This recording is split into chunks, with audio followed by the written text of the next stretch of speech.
What's going on, guys? Pleiades Payout 8 has just wrapped up, which is obviously another one of the online hat format tournaments that are held through the Hat Alliance Discord server and then played out on Dueling Book. Pleiades Payout specifically is one of the few tournaments that you actually have to pay to enter, but you do get a cash prize if you end up topping it. So that is one of the benefits of this. And if you guys are interested in playing in events like this, or several other free online hat format tournaments, you should definitely check out the Hat Alliance Discord server. I will have that linked in the video description, so definitely go and check that out if you're interested in playing some online hat format tournaments. But as usual, I am here to go over this event and talk about what decks entered, talk about the top cut and interesting things we see, as we will be looking over the top 4 deck lists from this event. So, as always, let's get straight into this. So, the Pleiades Payout, as usual, is one of the smaller events, obviously, for, a handful of reasons. Some people don't like the idea of having to pay to enter one of these online tournaments, but at the same time, there's several other events that do go on as well, so some people just kind of wait for the bigger events. This one had 13 players, which is right around the average that this one gets, while some of the other online tournaments, like the Moral Tech Monthly, will obviously get closer to the 50 to 60 plus people. So anyways, looking at this event though, the breakdown, there were 3 Artifact Traptrix decks, 2 Artifact Gravekeeper, 2 Mermail, 1 Twilight, 1 Artifact Ghost Trick, 1 Mythic Ruler, 1 Spellbook, 1 Lightsworn Ruler, and 1 Bujin. So I think the biggest thing is obviously, again, there was only 13 players, so you can't expect the most, amounts of decks to enter, but I believe this is 9 decks, 9 different decks, I should say, so like 1, 2, 3, 4, 5, 6, 7, 8, 9, 9 decks that actually entered. The thing that stands out right away to me is, surprisingly, there's no Geargia. I say this in every one of these videos, but usually the 2 biggest slices of, decks that enter are going to be your Artifact Traptrix variants as well as Geargia. But this time we see that Artifact Traptrix had 3 and there was just no Geargia of any sorts. So that's no, pure Geargia, no Geargia hands, no Karakuri Geargia or Geargia Karakuri, whatever you want to call it. And instead, the next biggest deck was either Artifact Gravekeeper or Mermail. So that's actually something that stands out a lot. Obviously, we're not seeing anything else like any of the other ruler decks. I guess there was the 1 Lightsworn ruler and the 1 Mythic ruler, but we aren't seeing, for example, Hieratic ruler. We're not seeing any Infernity, which, is unfortunate. No Sylvan either. But for the most part, the other decks are ones that you'd pretty much be used to seeing in any sort of online hat format tournament. Maybe not like the Artifact Ghost Trick is a little bit of a, some people like it, some people don't, and it's not the most common. And same with the Twilight deck, even though I do really like that deck. You don't see it quite as often, so even seeing one of those is kind of nice in an event like this. But that is it for, the breakdown of what actually entered. You guys can let me know if anything stands out. I think for the most part, the big thing is definitely the lack of Geargia in this tournament. And going over to what actually topped, as I mentioned, we have the top 4. So in first place was actually Mermail. For a while, Mermail had fallen off, and it's slowly been creeping back into top cuts. And so it's very nice to see Mermail actually take down one of these events. And even better yet, second place was also Mermail. So 2 Mermail players actually were able to get first and second. Very, very impressive. And we'll have to see how their lists compare to one another. And just in general, if there's anything cool with those. And then in third and fourth, we see Bujin. Again, Extra Power has been on a complete tear lately with Bujin, and their list has been pretty similar for the most part across events, but either way, we're going to take a quick look at it and just probably go through the card by card. If there's any differences, I will try to point it out, as this past month or two, I've gone over their lists multiple times just because, again, they are doing really good. And then the other list was a Spellbook list. So, Spellbook is no stranger to top cuts. And in general, it's pretty cool to see that, again, both Mermail players did end up topping and or winning. And then we see, I believe it was what, one Bujin and one Spellbook? Let me just go back over. Yeah, it was one Bujin, and then Spellbook was also one. So, a couple of the one-ofs. No artifact trap tricks, even though there was 3 of them. So that is something to keep in mind there. But anyways, congrats to all of these players, and let's take a look at those deck lists. All right, so here we have the first place deck list, and there's definitely a few things that are standing out right away. The biggest thing, obviously, is 3 controllers. Most Mermail decks are going to be playing 2, though you will see the lists that are playing more cards, for example, like the 45, sometimes even closer to 50 card lists, playing multiple controllers, as well as usually they do play Salvage, which I do see 1 copy of Salvage here as well. So that is something that really stands out. The other thing is the ratios of Atlanteans. Obviously, they're playing 3 copies of Marksman and only the 1 Infantry. This has been something we've seen a little more, or even if it's not this exact ratio, we've been seeing a lot more decks cutting down on the number of Infantry to just the 1 copy, and then a lot of the decks have been playing 2 Marksmen, but going for 3 is kind of something that from time to time we will see rotate in and out, seeing, some people prefer this if there is going to be a lot more of the slower, grindier decks, just because Marksman being able to pop set cards is just so strong. Another thing I'm noticing is they are choosing to main deck 2 copies of Max C, which Mermail has a very interesting relationship when it comes to hand traps. Some people do like to main 3 hand traps, whether that be Max C's or Crows. A lot of times it is going to be the Max C's, because if this deck can, draw a lot of cards, it can usually just, either potentially push an OTK or just put so much pressure and get so far ahead. So interesting to see that they are on 2. And I guess the other thing to note with that is usually when they are playing the Max C's, they're not going to have the room or not be playing the copies of Upstart Goblin, which is exactly what we're seeing here. No Upstart Goblin. And so in general, though, everything else looks pretty much sort of standard, minus this trap card right here as well. Being Common Charity. This card is very similar to Allure of Darkness in a sense, except obviously in a trap form, and this also kind of is going to explain why they are on 3 copies of Genix Controller. I've seen this card in a couple other decks. I don't think I've seen it much in Mermail, and what this card does is basically you draw 2 cards and then you banish a normal monster from your hand, and if you're not able to do that, you send your whole hand to the graveyard. So kind of a neat card in a sense. Very similar, again, to the Allure, and a lot of times Mermail does somewhat, brick on controllers, or, just resolving Undying and then having the controller, but they've already used their normal summon, so they can't take advantage of it. So that is a way to at least, get some more advantage off of it. And so anyways, let's go through the card by card real quick. That's the main stuff I want to talk about for the main deck. But anyways, for the main deck, we see the 3 Controller, 1 Dragoons, 1 Infantry, 3 copies of Marksman, 3 copies of Undying, 2 Max C, 1 Abyss Gun, 1 Abyss Lead, 3 copies of Lind, 1 Megalo, so they are on the 1 Lead and 1 Megalo, so kind of a standard ratio a lot of times. 3 copies of Pike, 3 copies of Teus, 1 Mooling Glacia, and 1 copy of Tidal to round out the monsters. So also, I guess I should point out, now that I'm looking at this a little more deeply, they aren't on the Abyss Turge. So some builds like it, some don't. Personally, I think that Turge is pretty good, but at the same time, you really don't want to open it.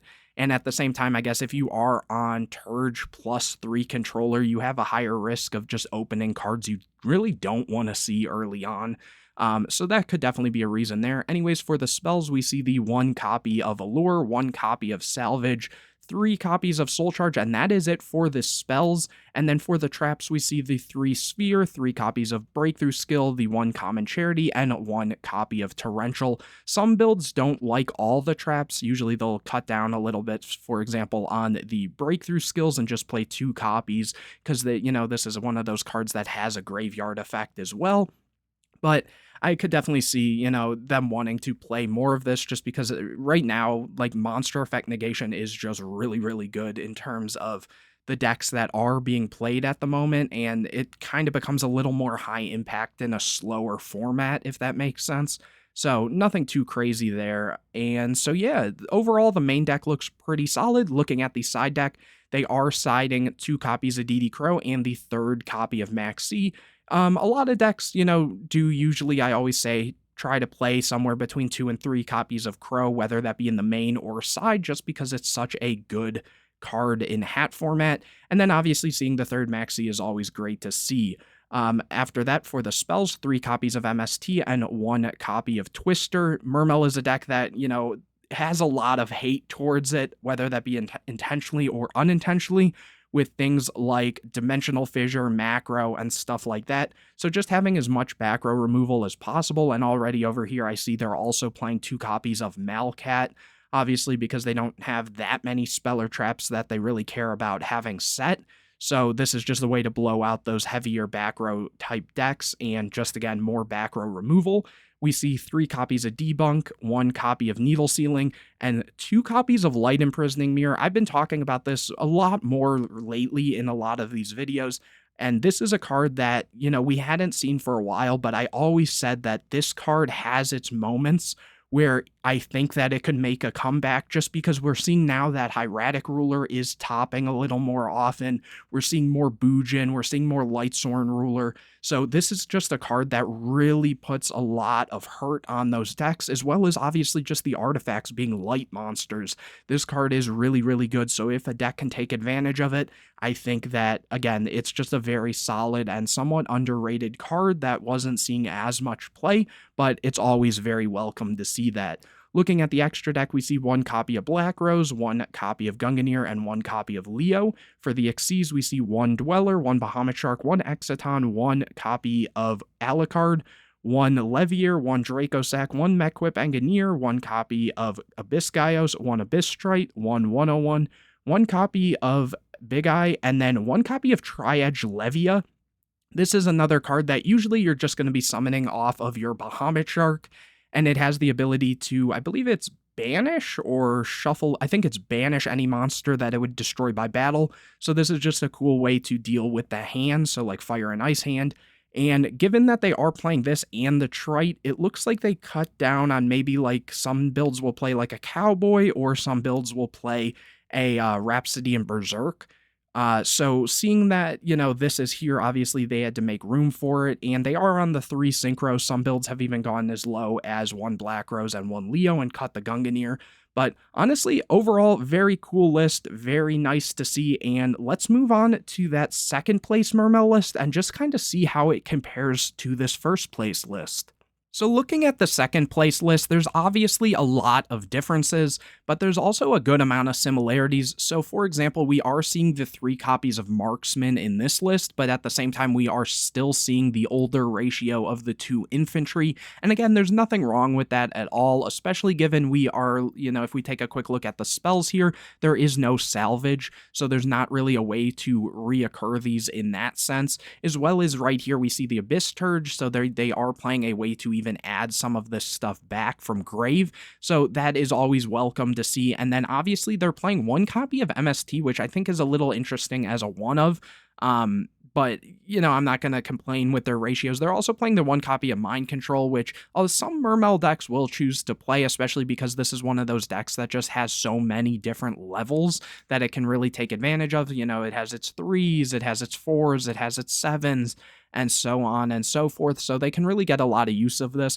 as well as if your opponent just has a body that's a little hard to deal with, you can just take it and then push in with all your stuff, even if you're not using it as material. In terms of anything else, they are on the Max Cs, only 2 copies, so very similar to that first place list, and as similar to that one, they aren't playing the Upstart Goblins. This one is on 41 cards, it looks like, so playing a slightly higher count just by 1 card. And so, yeah, that's also, I guess, why I think it's a little interesting that they kept 1 MST. I guess, if you need an out to something, you have the out. But anyways, let's go over the deck list real quick. So 2 copies of Controller. Again, they aren't playing like the common Charity in this build, and in general, usually 2 Controller is very standard. 1 copy of Dragoons, 2 copies of Infantry, 3 copies of Marksmen, 3 copies of Undyne, 2 copies of Max C, 1 copy of Gun, 1 Lead, 3 copies of Abyssland. They're playing 2 copies of Megalo, I just noticed that, so 2 Megalo and the 1 Lead. That's very interesting. There was a point where some builds were trying this, but I think the big consensus is usually you just play 2 copies of your choice, whether that be just 2 Megalo, 1 Lead, and 1 Megalo, or so on and so forth. Then they are on the 3 copies of Pike, 3 copies of Teus, the 1 copy of Turge, as I mentioned, the 1 Mooling Glacia, and 1 copy of Title. For the spells, we see the 1 Allure, 1 copy of Mind Control, 1 MST, and 3 Soul Charge. And for the traps, we see 3 copies of Abyss Sphere, 2 copies of Breakthrough Skill, as I mentioned before. A lot of lists do choose to play just 2 of that, and then the 1 copy of Torrential. Overall, again, main deck isn't awful at all. It's very, close to what you'd expect from a Mermail list. Moving on to the side deck, we are seeing 1 copy of Cycle Reader, 2 DD Crow, and 1 Max C. So very similar to the other list with 2 DD Crow in the side and 1 Max C to make the play set. But the other thing you're seeing is here is a copy of Cycle Reader. So again, rather than playing something like a 3rd copy of DD Crow, since this one is kind of like a double DD Crow, but specifically for light monsters, you're kind of seeing what I had mentioned previously, where light decks are starting to pop up a lot more, and as a result, people are wanting to see more of, that type of answer to those decks. So seeing that is very, cool to see. Looking at the spells, we see 1 copy of Dark Hole and 2 copies of MST. So they are, playing more copies of back row removal into the side, as obviously there are a lot of decks playing back row. It's hat format, And so as a result, we are seeing the 2 copies of Malcat as well. And even 1 copy of Straight Flush, I believe this is called, or Royal, I think it's Straight Flush, if I'm remembering correctly. I'm kind of having a brain fog on that one. But the idea is it destroys 2 face-up spell and traps and then pops 3 sets. So just lots of ways to trigger this, which I guess in theory might even work with like the MSTs and stuff like that. But cool to see that. 2 copies of Debunk, and then 3 copies of Mind Crush. You don't see Mind Crush as much in hat format, though I think it is a very solid card in the right matchups. Obviously, things like Mermelio is going to be a card where your opponent would search for a card. There's duality to search for a card. There's even situations where your opponent reveals a Kage to special summon and you just kind of snipe it. So lots of uses there, and especially if you want just another going first card, it definitely is good. Even like against Spellbooks, obviously, that should have been like one of my first things I mentioned just because of how prevalent of a deck it is. But very, very good card in general. Moving on to the extra deck, we see the 1 copy of Black Rose and 1 copy of Leo. So how I mentioned that some builds do cut the Gungnir, we are seeing that here. And then we see 1 copy of Dweller, 1 copy of Bahamut Shark, Exciton, Alucard, what is this called? Lavavel Chain. I don't know why I just forgot that there for a second. Leviair, Dracosac, Mechwhip Engineer, Gaios, Trite, 101, Big Eye, and we are seeing the 1 copy of Rhapsody and Berserk, as I mentioned, is usually played in Mermail. Overall, again, very similar to the first place, but also very different. Mermail kind of has this standard to it at the moment, and this definitely falls into, what you'd expect from a list like this. But anyways, let's move on to that next list. So here we have Extra Power's Bujin list. Again, they've been topping a lot, and I've gone over their list multiple times at this point, so definitely check out one of my other tournament review videos if you want a little more deep dive into their list, as I'm probably just going to, for the most part, go over their card by card. But one thing I will say is I am noticing in this version, rather than the other ones, there's a couple minor changes I'm seeing. For the first thing, originally they were playing 2 copies of DD Crow, and so in this list I see that they are not playing those. And then the other thing I'm noticing is the other list, they were only playing 2 Upstart Goblin, here they're playing 3, and also it looks like they're playing 1 more trap. I don't entirely remember exactly which one it was. It might have been either the Bottomless Compulse or one of the breakthrough skills that they added. So obviously they added an Upstart for one of the DD Crows and then one of the traps for one of the other DD Crows, just swapping those out. But anyways, looking at the deck list real quick, there's 1 copy of Harume, 2 copies of Mikazuchi, 3 Yamato, 3 Crane, 2 copies of Hare, 2 copies of Turtle, 1 Quillin, 1 Sinew, and 1 copy of Honest. For the spells, we see 3 copies of Carnation, 3 Tenki, 2 copies of Chalice, and 3 Lance, 3 copies of Duality, 3 copies of Upstart, 1 Bottomless, Compulse, Torrential, and Warning, and then the 3 copies of Breakthrough Skill, an even 40.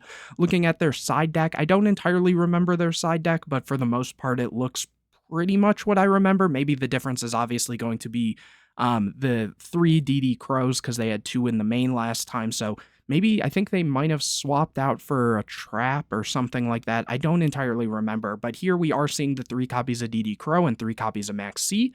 And then for the spells, we see the 1 Mind Control, 3 MST, and 1 Twister. And then for the traps, we see 2 copies of DNA Surgery and 2 copies of Debunk. Moving on to the extra deck, we see 1 Dweller, 1 Kagetsuchi, 3 copies of Susanoo, 1 copy of Constellar Omega, 1 Diamond Direwolf, 1 Exiton, 1 Cowboy, and I'm already seeing also that they are playing the Heartland Draco. I forget if they were doing this before, but playing the Heartland Draco and the Cowboy, a lot of decks usually choose one or the other, but here obviously we're seeing both. 1 copy of 101, 1 Ragna Zero, 1 Black Ship, 1 Crazy Box, and 1 copy of Starliege Paladinamo. Very cool card. And so I guess they aren't playing any copies of Rhapsody and Berserk in this list. They are playing the Crazy Box to get over big things. And yeah, overall, nothing stands out too much from their side deck, or from their extra deck, I guess. And in general, their list always looks very solid, very clean, and nothing has really changed in terms of my opinion on that. So let's move on to the last list I have for you guys today. Last up, we have Icaros's Spellbook deck, and there's a couple things I'm noticing right off the bat. For the first thing is usually Spellbook does play some form of hand trap. Sorry for all these ads popping up on this. But anyways, yeah, usually they play 3 hand traps, whether that's 3 Max C or 3 DD Crow in the main. And here we're seeing that they actually chose to opt out of that, and instead we are seeing them in the side deck. And the other thing is it looks like they're playing a lot more trap cards. For a while, Spellbook was playing like your basic staples, like for example, Torrential, Warning, and Bottomless. My bad, I got those confused. I was like, is there no Compulse or anything? But yeah, usually they would play some combination of the basic 4 staples, which here we're seeing that they're just playing 3, and then their choice of either Fiendish Chain, Breakthrough Skill, or Trap Trick, Trap Hole, Nightmare. But here we're seeing they actually chose to play the 3 copies of Fiendish Chain and 3 copies of Trap Tricks, Trap Hole, Nightmare, and they had the breakthroughs in the side. So obviously taking out those hand traps just made so that the deck has a little better grind game in a sense versus certain decks. Obviously, DD Crow is extremely powerful and Max C is very powerful, but what we've been seeing from all of these lists is the hand traps are moving a lot more to the side deck than the main deck, which is a good thing, but I could see that also being a little bit scary in a sense. It could mean a couple things, whether it means that the format is slowing back down and we're going to see more control decks, but it could also mean that decks like Infernity, for example, could start popping up a little more just because people are a little less prepared for them. Though at the same time, if Infernity goes second, things like these Fiendish Chains and Trap Trick, Trap Hole, Nightmares and stuff does hit a little harder. But that's like the big thing that I'm noticing here. But anyways, let's go through this card by card.